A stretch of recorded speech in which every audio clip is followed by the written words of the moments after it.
All right. Hello, everybody, and welcome to the Hideout, episode 101, where we are going to be talking about all things Web3, gaming, and the Metaverse. We have a pretty diverse panel here today, covering everything from the gaming space to the insurance space, actually. Pretty cool. And we will be diving into some interesting topics. For those of you who don't know me, my name is Nick Frontera. I am one of the founders and the CEO of Apollo Entertainment, the company behind the Satoshiverse and the Legions 2029 game. For those who haven't been following along, we have been building now for about 3 years. I've been in the space for about 7 years now. It's crazy.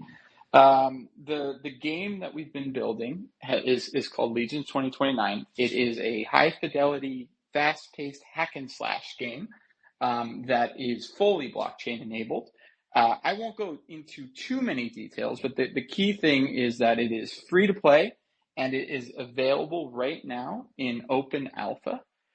All of the details on how to download the game and some of the incentivization and some of the contests and leaderboards with prizes you can win are in the post that I post to the top of the spaces. So if you want to learn more about Legions 2029 or the Satoshiverse, really invite you to check it out. But today, we are here to talk to our amazing panelists and learn more. So what we're going to do is I will pass over the mic to you guys. Give us a quick introduction on who you are, what you're building.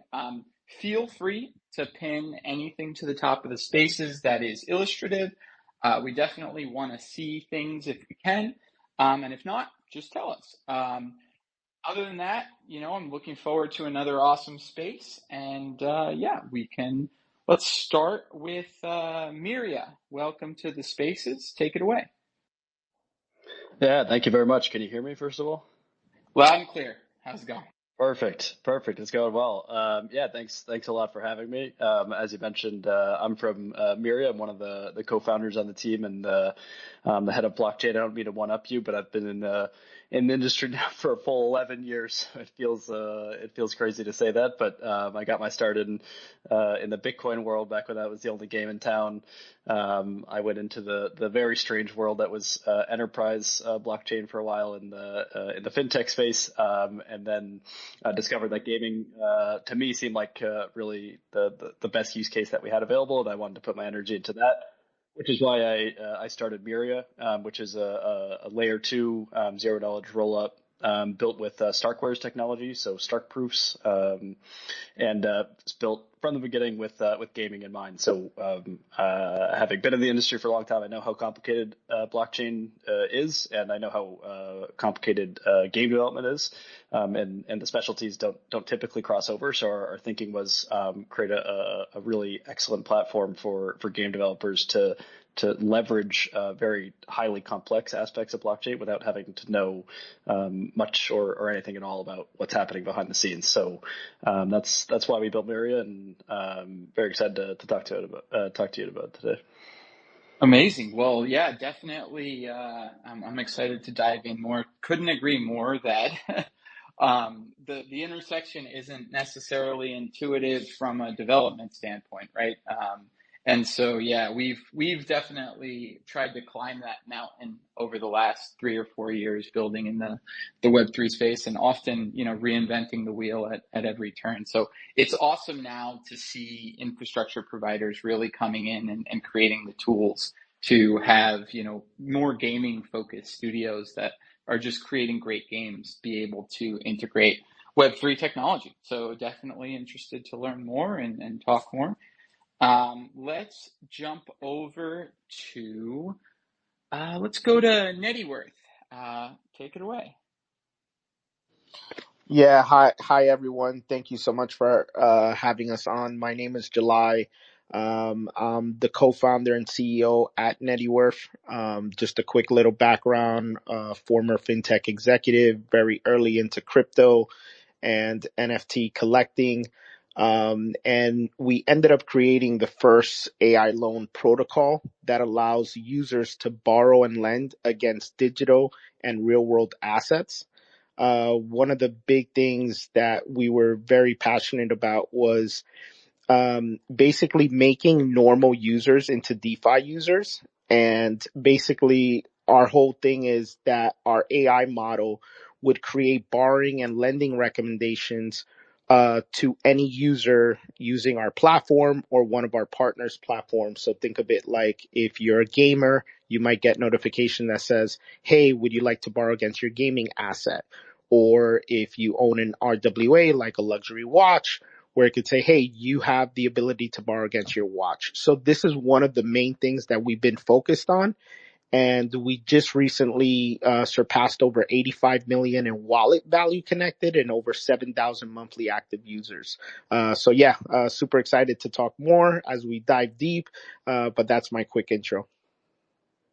Amazing. Well, definitely glad to have you on and pull on your experience. I know we're going to have some interesting questions that we'll get into. Now let's jump over to our last guest for the panel, which are the folks from RE. Take it away. RE or Ray? Tell us. Re is the right way. Thanks so much for having us. We're happy to be here. So I'm Natalie. I'm one of the founders of Re. I work on product design and marketing on the team. I've been in the startup tech space now for I think almost 15 years, very long. In crypto Web3 for a number of those years as well. Previously was at Shopify, was their first mobile team, acquired my ecom company, and then we spent about 8 years building a national insurance brokerage here in the U.S. So we sold other companies policies like Progressive. And then we wrote our own auto policy in Texas and here in California. So I've been in insurance and tech for a while. Insurance, as you can imagine, is kind of boring. And when we kind of got wind of some of the tech that was being developed in Web3, we made the jump over from what we were doing at our last company, Cover, to Re, which is allowing the staking of real world assets. So we have insurance companies that we back. It's pretty interesting. It can go anywhere from hedging against climate change risks, personal property, protecting your homes, your cars, cat risk, like insuring against, hedging tsunamis versus earthquakes. So we underwrite those programs so people can buy those policies, and then we get crypto asset holders to put up the capital for those programs. So we're kind of facilitating nature's casino.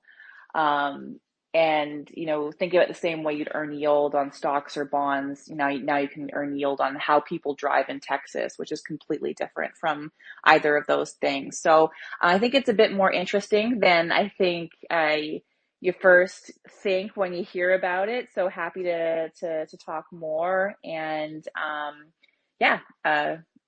thanks for having me. Amazing. Yeah, definitely.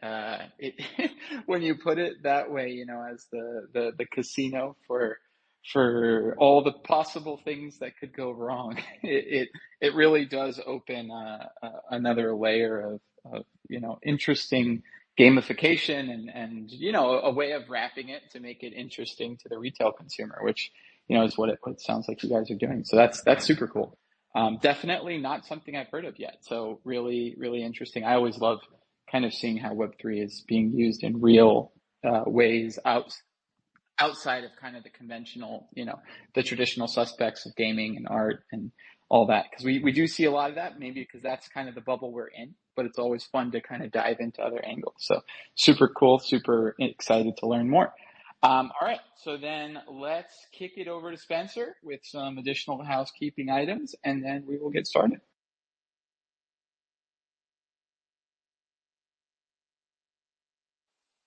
Awesome. What's going on, everyone? My name is Spencer Vogel. I am the business development manager here with Stoshiverse and Apollo Entertainment. Really excited to be here and be doing this all with everyone here today. So to get into some housekeeping items just for the space, I want to first pin a tweet to the top of the space. So we do a giveaway every week here on the Hideout where we give away 5 Satoshi's crystals, which is one of our main in-game resources in the Satoshiverse in Legions 2029. It's necessary in order to upgrade your avatars and your items in game. Like I said, really important resource, so you definitely want it. In order to win those 5 Satoshi's crystals, all you have to do is repost that tweet that I just pinned to the top of the space that says "We're live" from the Hideout, and then just stick around until the end of the space when we choose the winner. Real simple. So definitely get involved with that and give the Hideout account a follow if you haven't already. So getting into the format of the space. So we're going to start out with a group question.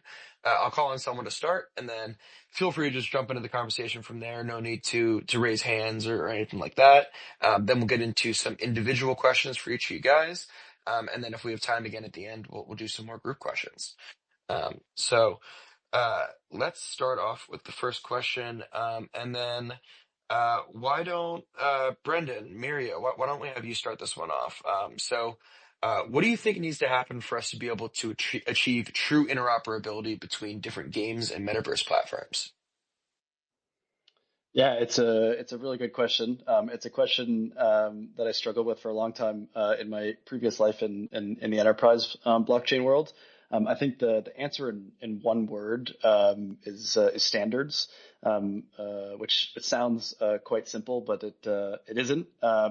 I think the problem with standards is we often think about interoperability sort of from the top down, which is to say that we think we could get the best and brightest into a room, maybe with ISO, right, the International Standards Organization, in the room with us, and we could say this is exactly what the API needs to look like. This is exactly what features need to be available in order for you to say that it's a fully functional in-game asset or something of the like, and then everybody's going to implement that. I don't think we've seen good evidence that that's how standards genuinely emerge. I think that what we'll need to sort of push is you had mentioned, Nick, that you guys have sort of reinvented the wheel the last 3 or 4 years. That's obviously not surprising given the timeline of the space. You're obviously quite early, but I think we'll want to push for standardization, but from sort of a bottom up way, which is to say that if you're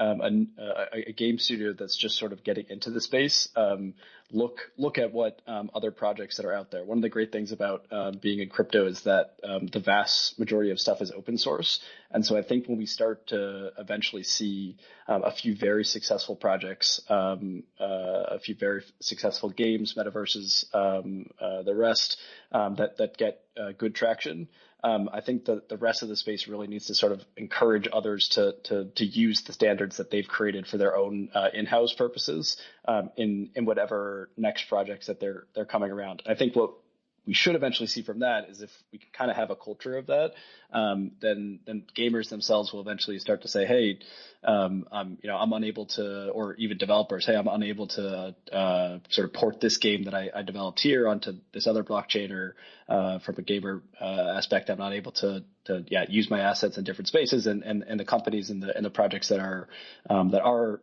able to do that are going to be rewarded both by developers and by gamers. So I think that's what we need to do is just sort of encourage a culture of collaboration so that we can get these standards in place in not a top-down manner, but in more of a bottom-up manner. I think that's still pretty abstract, but collaboration to get standards is the very short way of the long-winded answer there.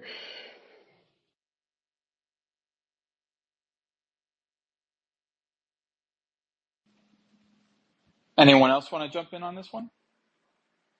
I guess it's a follow-on comment. Like, I like everything you said, but when I was thinking about this is how do we protect the culture of sharing and having it open? Because the example that I think that would just went so bad and just is so awful for everyone involved is Web2 example of Netflix, right? It came out, it was putting content on the internet, it was accessible, it was free, or it was more affordable, everything was great. Now every single streaming service is just completely siloed. It sucks. And all we did was take satellite TV and put it on the internet. So I know in the early days we can foster it, but how do we keep it alive so that when bigger players, when there's money that can be made by being siloed, how do we keep that open? It's more of an open question I'm asking, I think. No, it's a excuse me. Yeah, it's a very good question, and yeah, I think that's why I think cultivation of the culture, as I mentioned, is sort of the main focus. Is because, yeah, you're right that we come from a culture of openness, but when we start to see the big players that we're seeing come on board now, there's absolutely no guarantee that stays that way. So I think we sort of need to hold projects accountable at the very least on an individual basis. Don't engage with projects that aren't open about don't have a large portion of their stuff open source, or not open about what standards they're trying to adopt alike. But yeah, it's going to be hard, and I don't have all the answers for sure. Yeah, kind of coming at this, I think that was very well put. I totally agree that, standards are the core question here, and I think that I'm not particularly technical, so I'll kind of come out this as someone who's kind of seen a lot of this, but maybe not dove in as deep. From what I've seen, there's kind of three major buckets of standards when it comes to Web3 asset interoperability, right? You have the Web3 standard, right, which is the blockchain it's on, the ability to interact with that blockchain, really what Web3 does, the ability to authenticate ownership.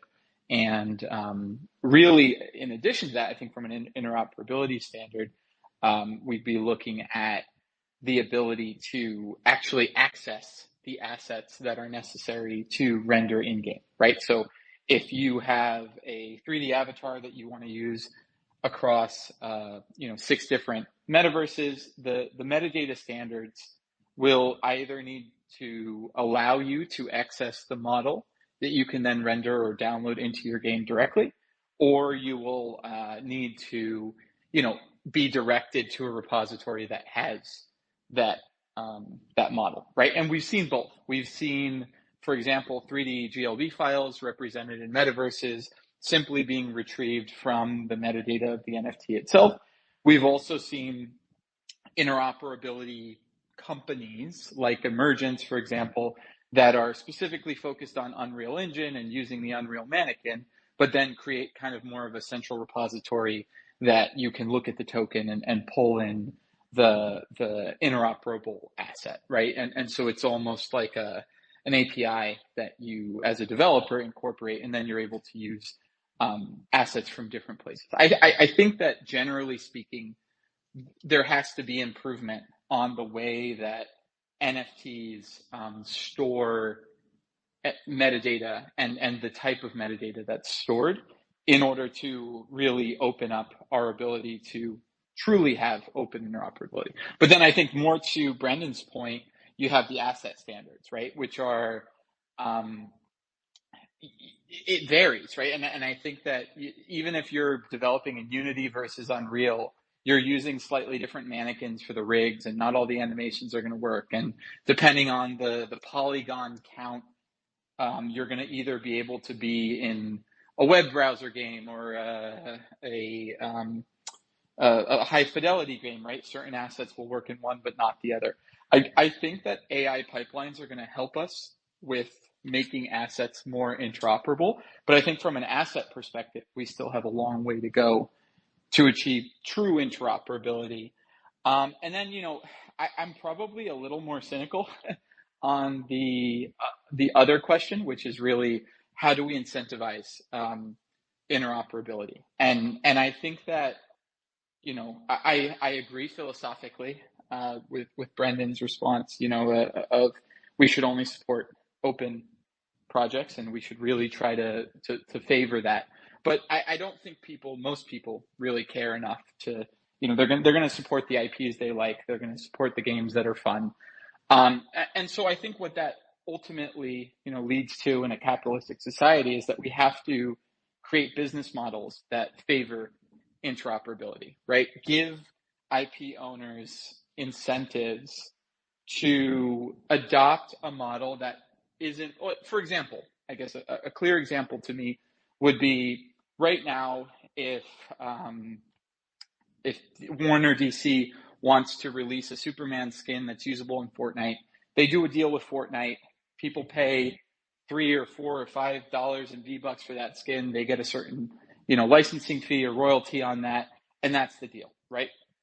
We could imagine a world where it's flipped, right? Like the reverse is true, and a DC is able to take 100% of the revenue, and then pay out certain fees to places where an asset might be used. So, for example, if there were interoperability standards in place, DC Direct could create a Superman avatar, and you would buy that avatar, and instead of just being able to be used in Fortnite, maybe it's used in 35 different games.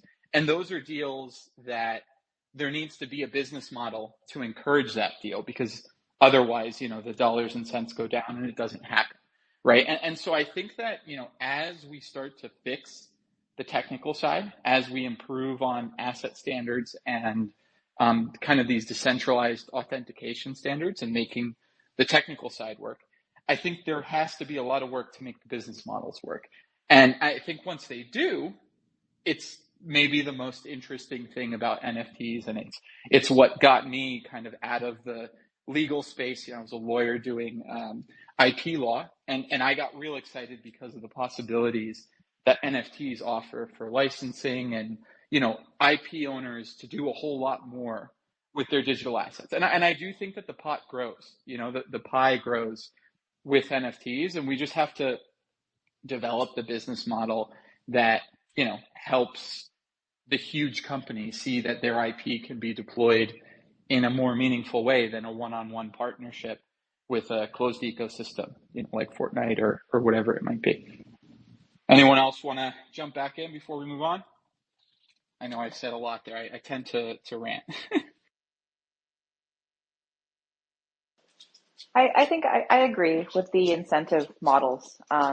Philosophically, we want to stay a certain way, but I think we're animals. We're going to go for what benefits us as individuals. And I think if we can have the culture and those incentives align, that's most likely to be the successful way forward.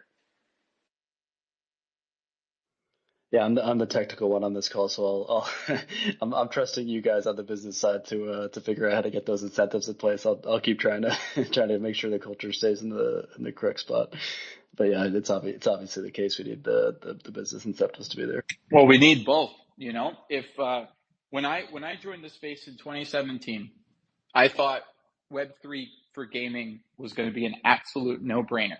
That it was going to be a consumer-led movement, and every single person who even heard about NFT would be super excited to play Web3 games, right? Because why not? You own your stuff, you have downstream marketplaces, and what we've seen is the narratives that have formed around NFTs have made that very much not the case for traditional gamers, right? And so, just seeing examples like that makes me very confident that we have to, be aware that maybe the influencers and the companies that stand to benefit from NFTs not, becoming a thing may have a certain degree of influence over general opinion that goes beyond even obvious, philosophical improvements that we've been able to achieve through decentralization. So I think that my cynicism probably comes from a place of being hurt over and over again over the years, of hoping that people would just get it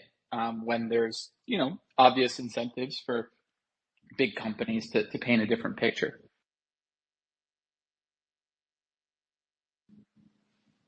All right, Spencer, take it away. Awesome. Let's move along to the individual questions here. So we'll start with Miria. So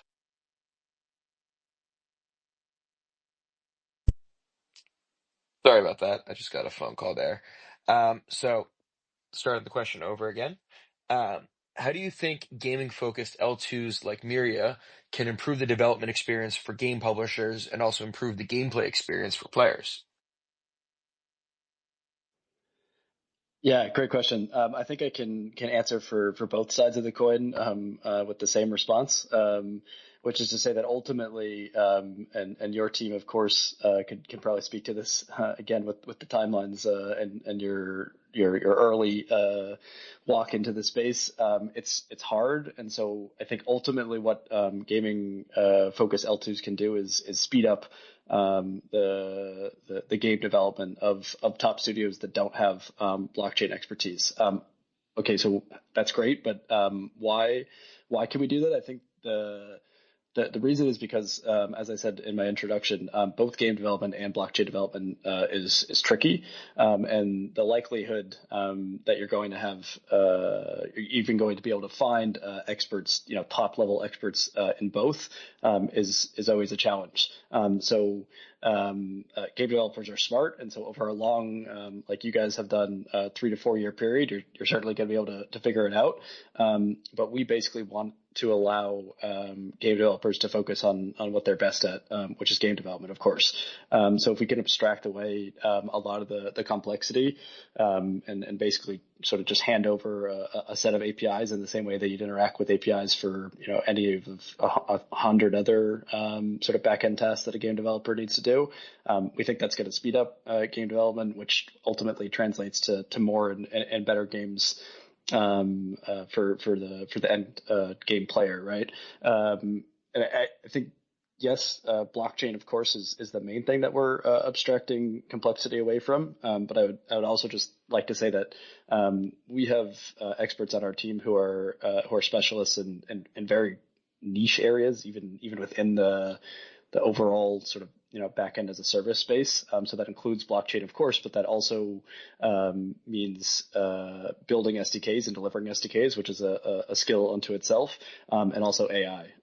So especially on the latter front, we're really exploring ways to leverage AI to make building a Web3 game from the ground up even quicker, and again with the end intention of allowing game developers to focus on what game developers do best. Yeah, it's kind of a really natural pairing. I mean, we've seen what Web3 has been able to do in terms of funding the development of more niche IPs, like early level, smaller projects with indie teams and smaller teams. I think especially when we start to look at what AI is doing and going to do for the size of a team that's necessary to create quality game concepts. We're starting to see those teams get smaller, right? And those pipelines get shorter and time to market get shorter. So if you can combine that with Web3 elements, and not just from like an ownership standpoint, but kind of the full Web3, ensemble where you're developing community, you're providing, incentivization, you're using it as a means of funding. I still support kind of Web3 as a means of community funding, although we've seen that mishandled time and time again. I think if done right, it's still a very valuable tool. And so when I totally agree. I think what we need is the ability for smaller teams with more niche ideas to be able to get to market with a Web3 product in order for something to catch and to hit. And it's very hard to fake blockchain development, right? It's very hard to shortcut it. So if the hard work and the tooling is already there and the work has been done so that you can just adopt an existing model, it makes the pipeline significantly easier and better. And it allows you to do bigger things with smaller budgets. I know that one of the challenges for us developing a blockchain game in 2021 was that none of this existed, right? And so you spent a lot of money and time on blockchain development. And if you did it wrong, then you were in trouble. And then a new blockchain became popular, and it was like, well, I can't support that blockchain because everything's that we've done has been built in Solidity, right? And they're not using Solidity. So it's a challenge. And I think that, it's up to you guys and others building infrastructure in the space to tackle that challenge.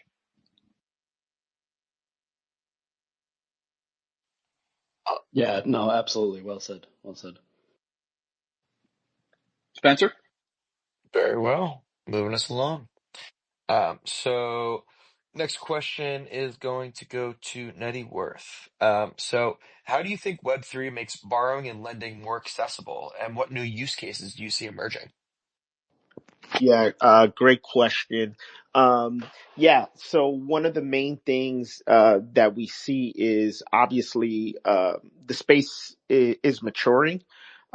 Just recently, Q1 of this year, NFT-backed loans surpassed over $2 billion, which is pretty incredible because it's growing at a rapid pace. It's much faster than what we were even expecting in a bear market. Now what we do see changing, and one of the things that we're very focused on is actually gaming assets and microloans. And microloans, is more like, think of traditionally NFT backed loans have been blue chip assets. So these are the Bored Ape, the Mutants, any significant, like maybe art block NFT. But we think that the next wave is going to be microloans. So these are, think of like the Dead Fellas, World of Women, gaming assets, where people are going to be able to quickly borrow 250, maybe 500, or up to $1,000 against their NFT, because these assets still have value. And I do think that the next wave, and this is one of the reasons that we have basically gaming platforms and even RWAs that are contacting us to use our protocol, is all these VCs have been funding massive RWA projects. So whether it's a sneaker company or a company tokenizing gold, or they're tokenizing, we just had a company reach out to us that they tokenize celebrity IP. These companies that have these real world assets that are now tokenized need to provide financial services for them to survive. And this is what I think is going to be one of the next big waves. So we think microloans, again, smaller NFTs from 250 up to 1,000, are going to start getting loans specifically on the nettyworth.io platform. And assets, real world assets such as watches, handbags, physical gold that's tokenized, is also gonna start happening. And we believe this is gonna ramp up within the next 6 to 8 months. So it's not even something that it's like 3, 4, or 5 years out. And this is one of the main reasons that we build the lending protocol. And what we saw was that there was many dApps, marketplaces, and games that didn't have a way of generating revenue to provide loans to their community. So that's one of the reasons that we said, hey, let's not just build a traditional marketplace like other folks, and they've done a great job, NFTFi, Arcade, all those, but let's provide the protocol where, with an SDK that's built, that any gaming or dApp is able to use this, so they could add revenue to their model and more value to their community and their assets. Yeah, absolutely. I think that, trustless loans with NFTs, especially when you start talking about tokenizing real world assets, it's just, you take you start to replace the local pawn shop, right? And I think that's where this becomes really interesting, because the amount of liquidity compared to the, doing it in a trustless way compared to the kind of sketchy pawn shop down the street becomes a much more attractive option. I think obviously Yeah, there's challenges nailing it, right? Getting it right, and making sure that that it's not just a speculative exercise, which I actually think is largely reduced during with real world assets, which I think is maybe probably the biggest use case, right? I think when we're talking about PFP collections, the problem is that whoever's issuing these loans, typically the volatility is so high that you really need to be careful, when you're doing loans on absolutely. Yeah. 200 to 300% in a week projects, So, right? Because yeah. I just want to add. So, right, the company is Nettyworth, right? And the whole concept was to understand net worth, right? And one of the main things that also separates us is when a lender is going to borrow, they're going to see the user's net worth. And the net worth is the total crypto and NFT value that wallet holds. So for instance, if I want a $5,000 loan, you'll be able to publicly see that my net worth is 150,000, let's say. But the other element that we're adding is called Neti Score. And Neti Score will tell the lender how many times I've taken out a loan, defaulted, or repaid a loan. So it still remains decentralized, but it's giving you on-chain data. So you know, okay, I provided a $5,000 loan, but this user has 120, 150K available to pay back this loan. And the other thing is maybe, let's say me, I paid back 8 out of 10 loans. So the system will know, okay, on average, he's paying back 80% of his loans. And this information, because it's on chain and now we can provide it to lenders, again, it just creates more trust within, the Web3 DeFi space. Yeah, it's a really interesting, concept. And I wonder, actually, I have a question. Are all loans, because this Neti Score idea, I like it, and it definitely gives you more information. It almost opens up the possibility for non NFT backed loan, with much higher interest rates. Are you guys looking at that? Or, I mean, if I have, Yeah. So one of the main thing is, so again, coming from a fintech background, one of the main thing was, if I wanted a traditional, let's say, Web2 loan with Bank of America or JP Morgan or anyone, in the future, the goal is for you to input your wallet, right? You're not connecting to them. You're just saying, hey, look, this is my wallet. I'm just verifying it. And then what we would do is we would tell financial institutions how much money you have in crypto, what's your default rate in the DeFi space, and they could create better lending opportunities, whether it's for a car loan or a home or anything like that, using DeFi info. Because right now, no institution is able to do that. So Bank of America didn't know that I was holding, $800,000 in crypto, and though my credit score was super high and lending got tighter, they should have been able to look at the data and said, oh, all right, you know what? July is interested in a loan. Let's look at other variables where it supports this type of loan. Yeah, absolutely. I mean, that makes a ton of sense. And, it's good to see, especially as, for more maxis who, and I imagine it's not just going to be banks. I think there's going to be, maybe it's not you guys servicing them directly, but there will be new formats of issuing loans in a more trustless way that maybe it's, backed by, I don't know, it's backed by some sort of escrow or whatever it might be, where you're taking this into account.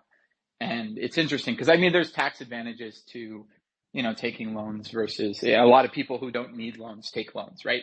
A lot of very wealthy people who don't need loans take loans just for the tax incentivization. And so, I would imagine there's probably quite a large market from and quite a bit of opportunity to issue loans to those who are definitely going to pay it back, because they've got a ton, right? And they're just taking that loan for a tax optimization purpose or whatever it may be. So really, really interesting to see. I'm definitely interested to see how you guys develop this.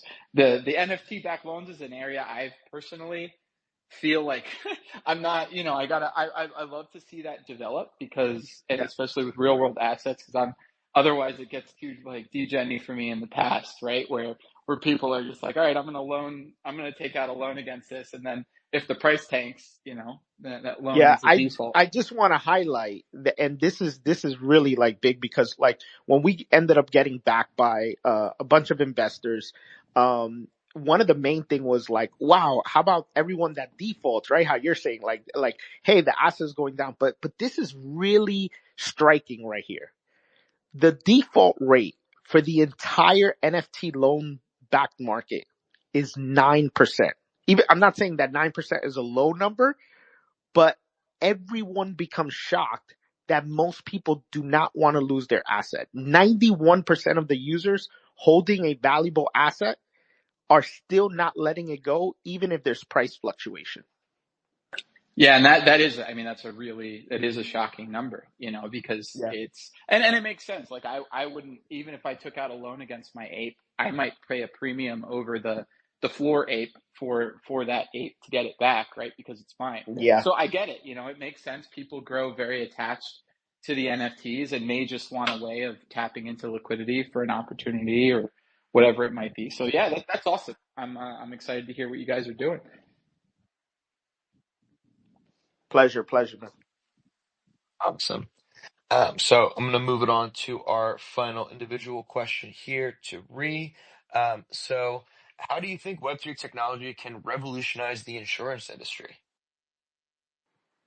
Yeah, I think in a really big way. That's the reason that I'm here, and I think my team is building. So insurance is old. It's old and it's dusty. So if we're thinking investing and banking is old, this is, I think, at least 10 years behind, and we don't make anything. Insurance and reinsurance itself is just a promise. It's a promise that if something bad happens, we will pay, and here's proof that we can pay. And then when it does happen, we do that thing. So it's a pretty clean example of making data transparent, of using smart contracts when things go awry. I mean, one of the examples I like to use, I don't know, but like a year ago now, a bridge in Baltimore, Maryland, it collapsed, and the damage was, I think, like $4 billion for one bridge. And to figure out how to pay, how to make people whole and fix this thing, it was shared across 80 reinsurers. And this is people who are just picking up the phones, sending emails, talking through lawyers. So it's just a really messy, opaque way of getting things done.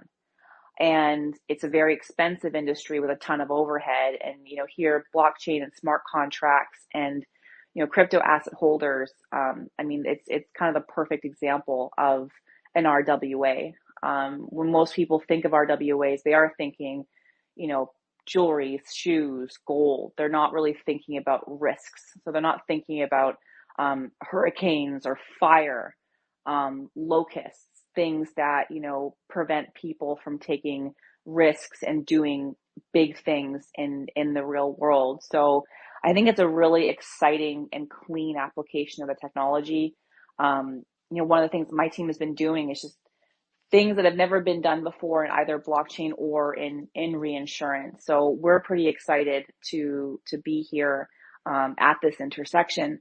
There's not really been any technological innovation in insurance for a long time. I think the biggest thing may have been online payments. So coming across as here's an alternative, capital source, and here's a way to ensure trust across the industry and also to make the whole thing go faster. It's really exciting for us. All right, so I'm really interested. I might throw you a little bit of a curveball here. Feel free to tell me to pound sand, but I'm trying to connect the dots and see how this all goes forward. And I feel like this offers a really interesting solution to prevent things like what I'm about to say. But so in 2007, right, we had a situation where investors were able to tap into packages, right? Repackaged yielding assets with mortgage, right? Mortgage-backed loans. And by repackaging them, you offered to different investors, and there was lots of problems with how that happened, but essentially repackaging risky yield assets to make them look better and then offering them to, investors who may or may not have had all the information was a little tricky, right? And so I'm hearing, transparency, and I know the insurance market and reinsurance is a little different than what was happening with mortgage-backed loans. But I guess I think there's the question I have is kind of twofold. It's kind of, who is your target consumer, right? Is it someone who is in a position to evaluate the aggregate risk of drivers in Texas, like you were saying? Or is it more, I guess, are these more informed investors that are particularly informed on this niche? Because it sounds like a product for retail investors, and it sounds really interesting. And I wonder, the fact that it's on chain, that it's transparent, can really drive a reduction in risk, right? But then my worry is that, because insurance companies have access to reinsurance at a higher level potentially, and more liquidity there, they're willing to take more risk, and then have higher yield, and we know what happens when that happens. And so I guess I wonder, how does the product, if it does, improve that situation? If that makes Cool. sense. Maybe that doesn't make Yeah, sense. no, it does. I think what you're asking me is how does reinsurance work? I do think that we differ from mortgages in like just the underlying ethos, right? Like in a lot of those mortgages, some subprime crisis, here's the banks trying to get people to sign up for something that they just can't really pay for. Whereas the bank should have been, selling products to people that they can manage, not ones that they can't. And that's where the whole thing crumbled. So the people that we work with, or the companies we work with, are the insurance companies. Like kind of the pretty example we like to give is, if all of these insurance companies, State Farm, Geico, Progressive, are, boats trying to stay above water, reinsurance companies like would be the ocean. So they come to us with deals of, hey, we want to insure homeowners in California against earthquakes or fires, right? And that's a pretty controversial topic right now. We would look at what they're proposing. So before they sell a single policy to a consumer, they have to have access to capital to make those policy holders whole. That's why insurance is so safe and it can pay out. So we would look at what they're proposing to us. Like, who are you trying to sell to? Will you make your money back? Is the risk, do we have appetite for that risk? And there's a gradient. So you can start off with, people driving. It's pretty, one driver's driving doesn't really affect the other driver unless they crash. So it's pretty predictable, pretty stable. You can lever at a higher number because that's more secure.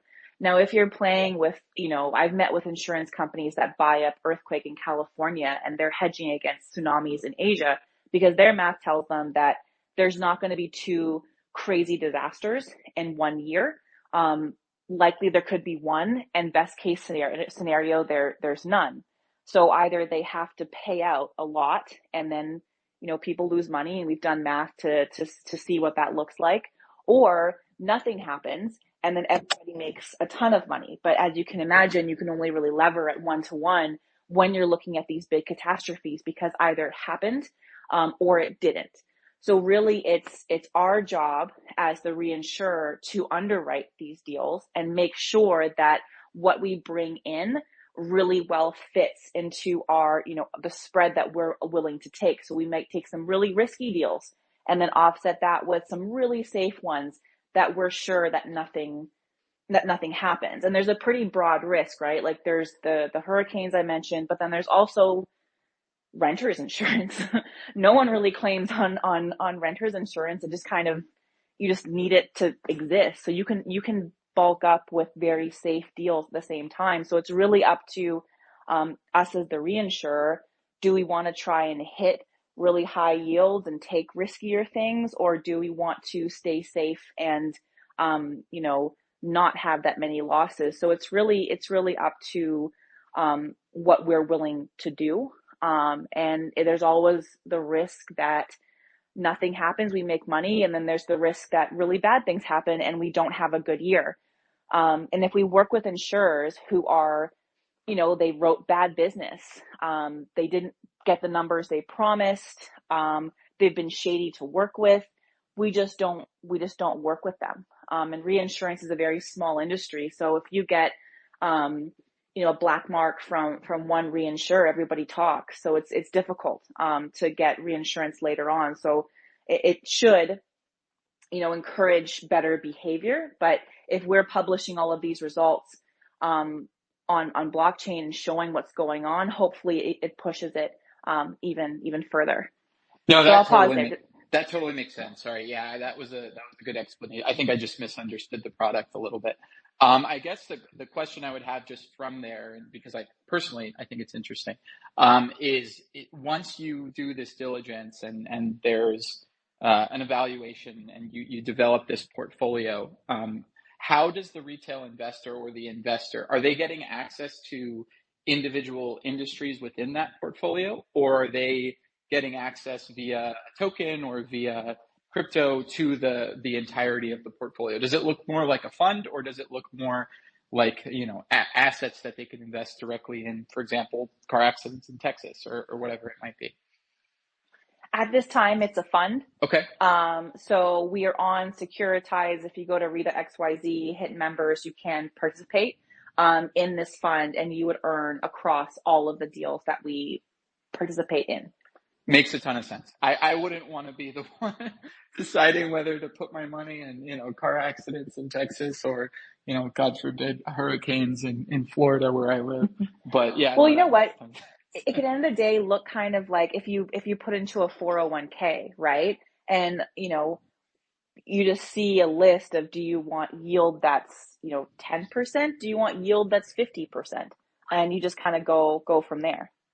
Totally makes sense. Well, thank you for indulging and going down the rabbit hole with me. I appreciate it. I think everyone hopefully understands it a little bit better because, like I said, it's a very unique use case, and those always pique my interest personally. And I know we've got people who attend every week and are tired of hearing me talk about NFTs and games. So this was really cool. I guess with that though, I think we are coming up on the hour, so I will kick it back to Spencer, who will give us our winner, and then we can start closing out. Totally, yes. The winner this week of 5 Satoshi's Crystals is OWD, Old White Dragon.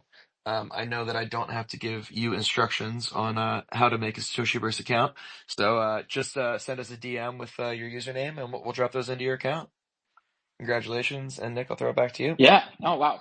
Congrats, OWD, someone who is here and in the servers all the time. So glad to see one of the locals win it. But a lot of new faces in the crowd too. So thank you for joining. If you found this interesting, we do it every week. And it's same time, same place every week. We'll be announcing more of these in the future. We always get into, as you saw, different topics. It's not always gaming. It's not always the metaverse. Today was particularly interesting to me. It was, I think we went more broadly on the spectrum of Web3 than I think we have in a long time. So that was awesome. So thank you to the speakers for being great guests and giving us your insights. And thank you to everyone who joined live. Definitely looking forward to seeing you all back next week. If you do want to follow along with what we're doing, like I said before, we've been developing the Satoshiverse the last 4 years, and we have our free-to-play Web3 game with high fidelity PC game, lots of incentives, lots of contests and leaderboards that are actually going to be ending pretty soon. I keep saying we have an announcement coming. We do, but it's based on our developer schedule. So we'll let you guys know soon when the first season is going to wrap. But if you haven't started playing, now's a good time. Jump into those leaderboards and get some rewards. I guess for anyone else, I guess to our panelists, feel free to give people a quick closing. Let them know where to follow you if they're interested, and then after everyone's had a chance to go, we will wrap up. Why don't we start with Miria, then Nettyworth, and then Ree, and then we can close out. Once you guys are done, I will close it out. Thanks again. Cool. Yeah, I'd just like to make a last call to any game developers that happen to be listening. You can find me directly on here or reach out through Discord or a number of other different channels. But if you're even thinking about putting your foot into the Web3 gaming space, please get in contact. And even if you don't end up going with Mira, we're sure we can help you get on the right path. So yeah, just a last shout out to game developers. Come build with us.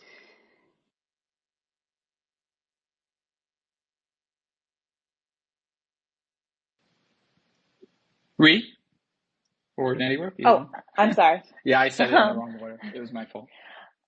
No problem. Yeah, so please follow us at RE. Have a Discord server if you want to hop in there. And if you're interested, you're an RWA enthusiast, you're interested in different investment opportunities, you can go to re.xyz, hit members, and to get more information on how to participate in our fund. And any direct questions, you want to continue the conversation, just give me a follow, send me a DM. Thank you so much for having me.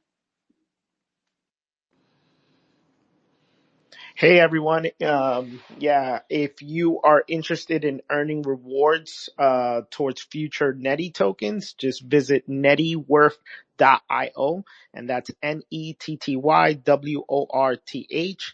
If you're building a game or an RWA project and would like to learn more about our API SDK to provide direct loans to your users, again, visit nettyworth.io, click API SDK, and just fill out that form, and you'll be in touch with me and the CTO of the company. Thank you so much. All right. Thank you very much, everyone.